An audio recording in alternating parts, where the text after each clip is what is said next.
আজি সদ্যহতে আমি এটা কথা ক'ব বিচাৰোঁ যে অসম প্ৰতিক্ৰিয়াত আমি চাউলুং চুকাফাৰ নামটো আমি বিশেষভাৱে তেখেতক মৰ্যাদা দিবই লাগিব। সেইটো কাৰণে 1228 খ্ৰীষ্টাব্দতেই মাউলুঙৰ পৰা তেওঁ আহি অসমৰ তেখেতে পাটকাই পৰ্বত পাৰ হৈ আহি তেখেতে অসম ভূমিত আমাৰ সমলি অসমত তেখেতে ভৰি দিছিল 1228 খ্ৰীষ্টাব্দত। তেখেতে আহি প্ৰথমতে আমাৰ অসমৰ যি ঠাইত আপোনাৰ তেওঁ ৰাজ্য প্ৰতিষ্ঠা কৰিছিল। প্ৰথমতে তেখেতে চন্দ্ৰকত আছিল 6 বছৰ, তাৰপিছত হাবুঙত আছিলে 3 বছৰ, নামৰূপত আছিলে 10 বছৰ, তেনেকৈ শেষত গৈ তেখেতে 1228 খ্ৰীষ্টাব্দত তেখেতে চৰাইদেউত ৰাজ্য প্ৰতিষ্ঠা কৰে, নিগাজীকৈ তেখেতে ৰাজ্য প্ৰতিষ্ঠা কৰে।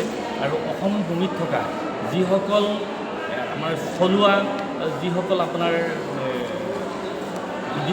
থলুৱা যিসকল আপোনাৰ জাতি জনগোষ্ঠী আছিল, সেই জনগোষ্ঠী তেখেতে বৰাহী, চুতীয়া, বড়ো, কছাৰী যিসকল তেখেতসকলক একগোট কৰি আপোনাৰ সকলোকে লগত মিলি গৈ তেখেতে কৈছিল যে আমি হ'লোঁ আলহী, আপোনালোক হ'ল গৃহস্থ।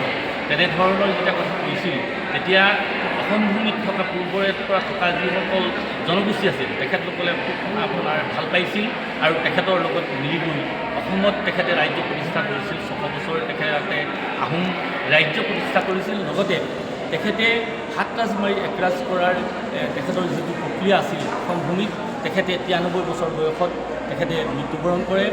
সেইজন মহাপ্ৰতাপী চুকাফাৰ আজিৰ দিনটোত আমি তেখেতক মৰিছোঁ, যিহেতু তেখেতে আমাৰ উপৰিপুৰুষৰ যি সততা, নিষ্ঠা আৰু তেখেতৰ জাতিৰ প্ৰতি থকা যিটো আপোনাৰ সৃষ্টিৰাজি, সেই তাক আমি আমাৰ উপৰিপুৰুষে তেখেতক মৰিবই লাগিব।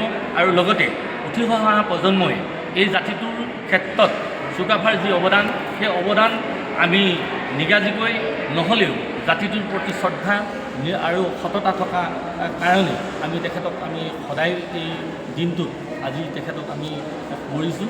লগতে আমাৰ এই অনুষ্ঠানটি পতাত যিসকল ৰাইজে আমাক সহায় কৰিলে, আমাৰ ইতিমধ্যে উদ্যোক্তা আমাৰ পৰিচালনা সমিতি, চুকাফা পৰিচালনা সমিতিৰ ভাৰপ্ৰাপ্ত সভাপতি আমাৰ কুশলতা বাইদেউ আছে, আমাৰ সাংস্কৃতিক সম্পাদক ত্ৰিদীপ বৰগোহাঁই আছে।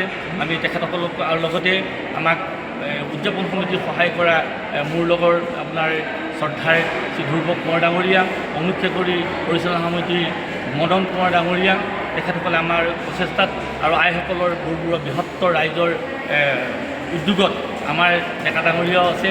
তেখেতসকলৰ উদ্যোগত আমি আজি এই দিনটো আমি অসম দিৱস হিচাপে পালন কৰিছোঁ।